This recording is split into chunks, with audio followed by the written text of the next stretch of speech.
Hola, buenos días. Vamos a empezar con este nuevo seminario de seminarios del IRICIS y hoy pues tenemos el placer de tener con nosotros a María Inserse Nieto, que es doctora en farmacia e investigadora del CIBER, del área de diabetes y enfermedades metabólicas asociadas. Ya bueno, está aquí con nosotros desde el año 2008 en el grupo del doctor Héctor Escobar, en el grupo de diabetes, obesidad y reproducción humana. Y principalmente su principal línea de investigación se centra en utilizar técnicas ómicas para el estudio de enfermedades endocrinometabólicas complejas como son el síndrome del ovario poliquístico o la diabetes. Muchas gracias, María, cuando quieras. Gracias, gracias Elena. Pues hoy, gracias por venir a todos. Buenos días. Y como veis, este título es un título interesante y es un título complejo. Es un título de un proyecto que nos acaban de conceder en una convocatoria de la maratón, que luego os explicaré lo que es. Y en este título se resume 4 palabras que encuadran muy bien la investigación a la que me dedico y me gusta mucho.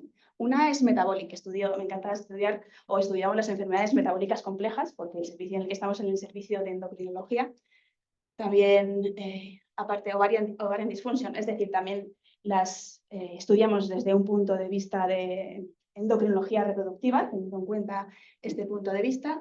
Llevamos años estudiando la relación con el tejido adiposo, haciendo molecular networks, es decir, lo que de un tiempo a esta parte, como dice Elena, desde el 2008, nos hemos ido dando cuenta que las cosas no van por separado, son juntas y hay que estudiarlas de una manera más integral. Y este proyecto está diseñado para eso. Luego, con el fin de tener implicaciones clínicas, es decir, al final los que se van a beneficiar son los pacientes de este tipo de proyectos, que son más básicos, más estudio de fisiopatología, pero el fin al final es mejorar la atención y la salud de los pacientes.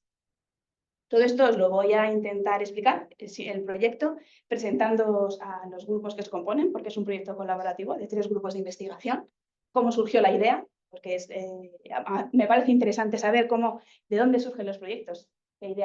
A partir de una idea, cómo se llega a la concesión de un proyecto. Luego os explicaré un poco la metodología, qué es lo que vamos a hacer, y las conclusiones o lo que pues, personalmente he aprendido pues, de la solicitud de escribir este proyecto. Para empezar, como ya ha contado Elena, pertenezco al grupo de diabetes, obesidad y reproducción humana, liderado por el doctor Héctor Escobar y el doctor Manuel Luque. Para que os situéis, los que no me conocéis mucho, está en el laboratorio, está en la planta segunda centro, donde están las consultas de endocrinología.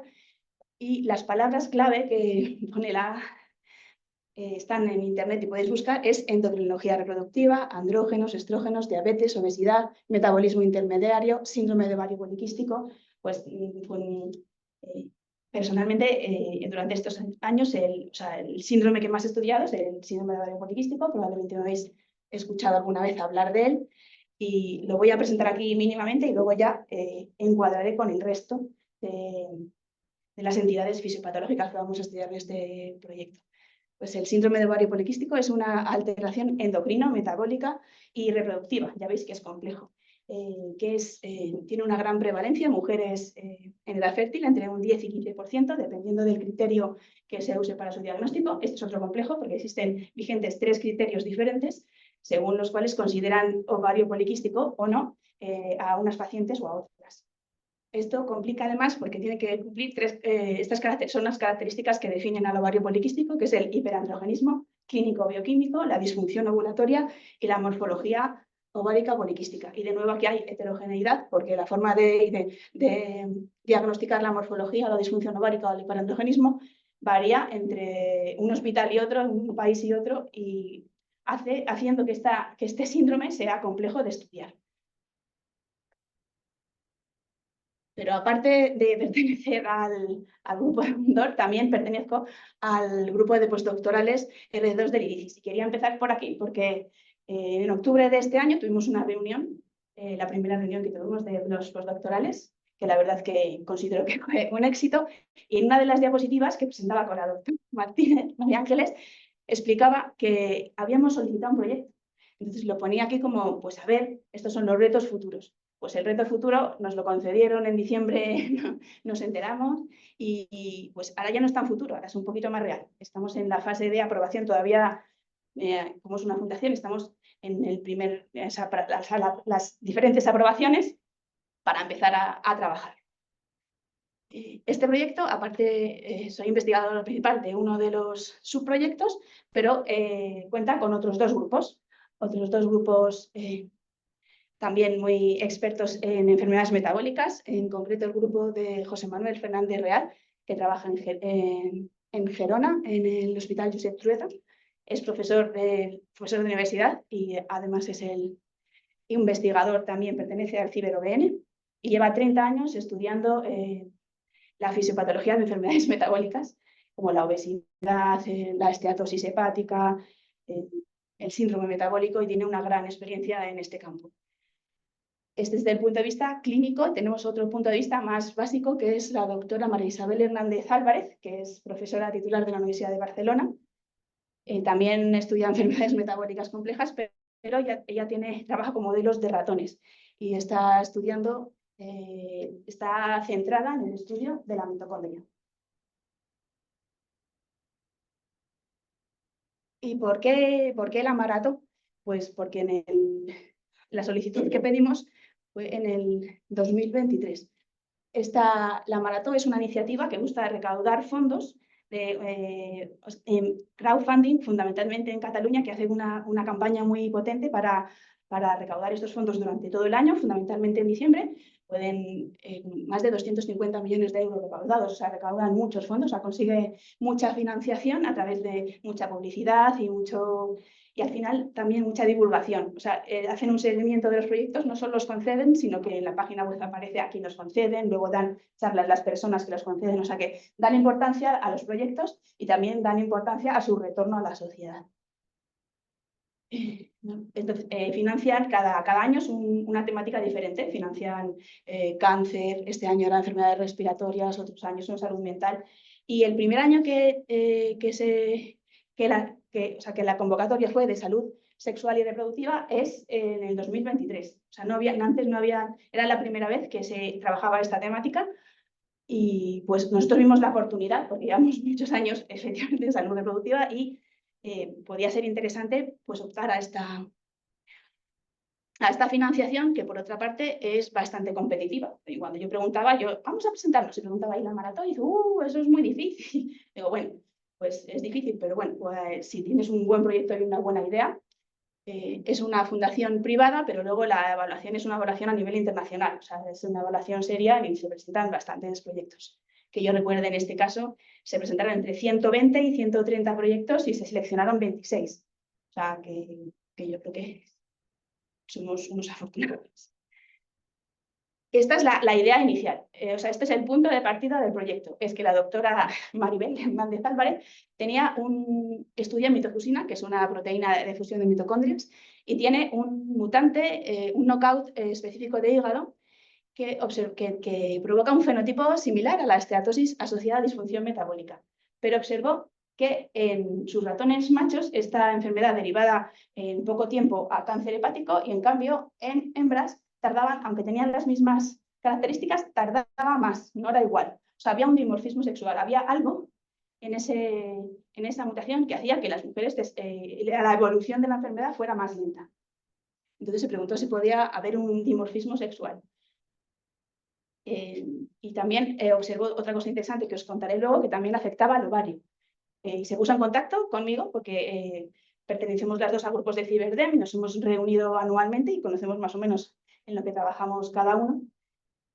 Y decidimos colaborar. Pues, ¿qué podemos hacer con esto? Porque a lo mejor hay un link entre un link entre el ovario y el hígado, o un link con el tejido adiposo, que es lo que nosotros habitualmente estudiamos. Y de ahí surgió un proyecto de 82 páginas de proyecto, que madre mía, que salió un buen proyecto. También nos pusimos en contacto con el doctor Fernández Real, porque también está interesado en lo mismo, pero tenía cortes clínicas que podíamos utilizar. Teníamos modelos murinos y cortes clínicas para dar más fuerza al proyecto. Aquí lo veis todo un poco complicado y lioso, o sea, muchos nexos y mucha integración. Voy a intentar explicarlo paso por paso. Lo primero, la hipótesis, para que tener una hipótesis de partida sencilla. Las alteraciones metabólicas del hígado, del tejido adiposo y de la microbiota intestinal, que también están implicados, pueden influir en la función ovárica. Si la disfunción ovárica produce infertilidad y nosotros estudiamos cómo esa función ovárica se altera metabólicamente o molecularmente, podemos incidir y mejorar, por ejemplo, o dirigir estrategias o estratificar a los pacientes para mejorar, por ejemplo, la fertilidad en la mujer. ¿Cómo lo queríamos hacer? Pues nos planteamos 4 objetivos. El primero, identificar marcadores tisulares asociados al metabolismo alterado en modelos animales. Primero íbamos a ir a los modelos animales y a los tejidos. Después, caracterizaríamos las vías secretoras, es decir, circulantes. Claro, como es una red, pues algo tendrá que saber el ovario que el hígado está haciendo. Por lo tanto, necesitamos saber pues qué es lo que está pasando y cuál es la comunicación. Después de esto, la parte que me gusta y me parece más interesante es integrar estos datos y al final hacer matrices de correlaciones y luego, aparte de estos datos del modelo murino, hacerlo en los modelos clínicos, en las 2 cohortes clínicas que tenemos. ¿Para qué? Pues en el fondo es trasladar toda esta información a posibles el desarrollo de dianas diagnósticas y terapéuticas. ¿Qué modelos tenemos? Pues ya os he contado que la doctora Maribel Álvarez tenía un modelo de ratón que tenía esteatosis hepática, esteatosis hepática asociada a disfunción metabólica y que observaba un dimorfismo sexual, pero una cosa que no os he contado es que en las hembras, el ciclo estral de las hembras mutadas era diferente, el estradiol disminuía tanto en la fase estro como en la fase mestro, es decir, que había una diferencia en las concentraciones de estradiol en estas hembras mutadas. Eso podía ser o un efecto de la metafusina ahí no puede ver casualidad, puede ser un efecto o una causa. Pero le pareció un dato interesante. Por otro lado, nosotros tenemos un modelo de ovario poliquístico en ratas, que es un modelo que se basa en la preandrogenización de las ratas. Es decir, le establecemos un ambiente hiperandrogénico con testosterona en los días de gestación 18 y 19 y luego a todas las camadas, machos y hembras. Unas serán preandrogenizadas y otras no. Ahí podemos ver qué comparación tienen en los tejidos o en lo que nos interese. Y luego a estos 2 grupos les sometemos a una dieta grasa que genera obesidad. O sea, tenemos un doble modelo, es de androgenización y luego de inducción de obesidad por dieta. Que también ahí podemos estudiar el comportamiento del tejido adiposo, si es diferente en ratas androgenizadas o no androgenizadas. Es un dato bastante interesante. Ya tenemos los 2 modelos animales. Y ahora tenemos las cohortes clínicas. Una cohorte de pacientes, nuestra cohorte de pacientes de hiperandrogenismo funcional, de estudios anteriores, que es una cohorte muy bien fenotipada, con mujeres con síndrome de ovario poliquístico, 240, y mujeres control premenopáusicas, no hiperandrogénicas, y las mujeres con ovario poliquístico están clasificadas en diferentes fenotipos. Como os he contado que eran muy heterogéneos, pues cada uno de estos fenotipos se caracteriza por tener unas características u otras. Y después la cohorte del doctor Fernández Real, que tiene una cohorte con 1000 pacientes de enfermedad hepática asociada a disfunción metabólica, que también están muy bien fenotipados y que tienen sobrepeso y obesidad, esteatosis hepática y tienen pues, una caracterización clínica, radiológica, histológica, genética y metabólica. Ya tenemos las cohortes en las que vamos a estudiar. ¿Qué es lo que vamos a estudiar? Pues, lo que sabemos, las únicas. O sea, hay una aproximación para la fisiopatología de una manera global, utilizando biología de sistemas. A nivel tisular, el perfil transcriptómico de los modelos murinos, el perfil proteómico y las vías de degradación y activación de estradiol y ácidos grasos en el hígado. Esto es lo que queremos estudiar en los 2 modelos animales. Y luego también estudiar las variables circulantes, como el perfil de esteroides sexuales, el perfil metabólico y la composición de de la microbiota intestinal. Con toda esta información, que ya es mucha, alguna, bueno, el proyecto es de integración, alguna ya la tenemos y otra está en proceso de análisis. Lo que queremos generar es modelos predictivos. Vamos a hacer, o sea, esta es la parte interesante de integración de datos, que vamos a utilizar modelos más complejos. Yo creo que vamos a aprender mucho para ver cómo se integran cada uno de los datos de las diferentes ómicas. Luego, después de esto, trataremos de identificar los mecanismos moleculares que unen todos estos clústeres que podemos hacer, o todas las caracterizaciones a las que lleguemos, y luego lo integraremos con los datos ómicos o los datos que tengamos de las cohortes clínicas. Dicho así, suena súper bonito. Y yo entiendo que esta parte es la parte más complicada. De hecho, está contemplado la contratación de bioinformáticos y de gente que sepa hacer una estadística y sacar información de estos datos. Porque yo estoy convencida que datos hay muchos, pero al final no logramos sacar toda la información porque no tenemos los conocimientos, ni la computación, ni a lo mejor las preguntas adecuadas o alguien que sepa extraer esos datos. Y yo creo que esto es una parte muy interesante del proyecto. Creo que más o menos el proyecto es ese, en global. ¿Qué impacto? Luego piensas, ¿por qué he pedido este proyecto? Pues he pedido el proyecto por muchas cosas, ¿no? Para el avance del conocimiento de los mecanismos fisiopatológicos, eso ya lo he dicho, quiero conocer qué está pasando en la disfunción ovárica, que eso tenga un impacto en la salud, pero también me parece interesante promover la formación de una nueva generación de investigadores que piense de una manera de un cambio de paradigma. Yo solo estudio hígado, yo solo estudio cada uno de los servicios, incluso están cada uno separados. La microbiota, los microbiólogos, no, los endocrinos. O sea, al final todo está más unido de lo que parece y yo creo que es necesario este tipo de proyectos para sensibilizar a todos los investigadores a empezar a estudiar o a analizar desde este punto de vista. Nos lo concedieron, que nos llamaron un jueves y el viernes siguiente había que ir a Barcelona al plató. Es la primera vez que estoy en un plató. Ha sido una experiencia interesante, la verdad. Y estos son de los tres investigadores, Maribel y José Manuel Fernández Real.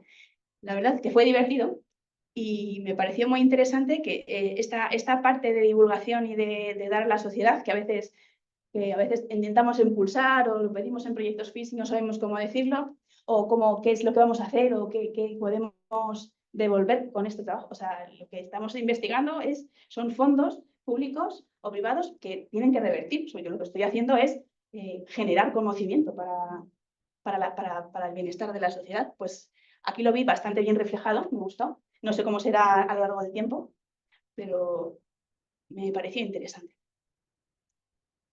Y por último, algunas lecciones aprendidas. Solicitar proyectos es un desafío constante. Yo creo que había que pedir un premio, no cuando te lo concedieran, sino cuando lo pides, porque es difícil. O sea, la parte de gestión es una parte complicada, que a veces es más fácil en unas instituciones que en otras, porque tienes que hacer mucho papeleo, mucha entrega, muchas cosas. Tu proyecto está perfecto, pero tiene que cumplir una serie de requisitos legales, requisitos de comité éticos, que a veces te hacen como desesperarte un poco y cumplir los plazos así, pues con un poco de agobio. Pero una vez que aprendes, el siguiente te vuelve a pasar igual y siempre te facilita. O sea, no, venga, el siguiente vez me lo preparo pronto. No, siempre es el último, no sé, es como...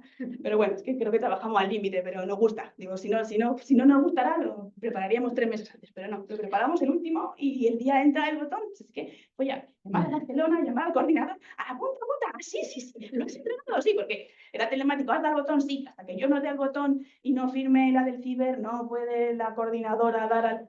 Es una tontería, pero eso pone un poco nervioso y es una cosa que hay que valorar. Yo cuando ha pedido proyecto, un punto para él, porque eso o sea, ya es un mérito hacerlo.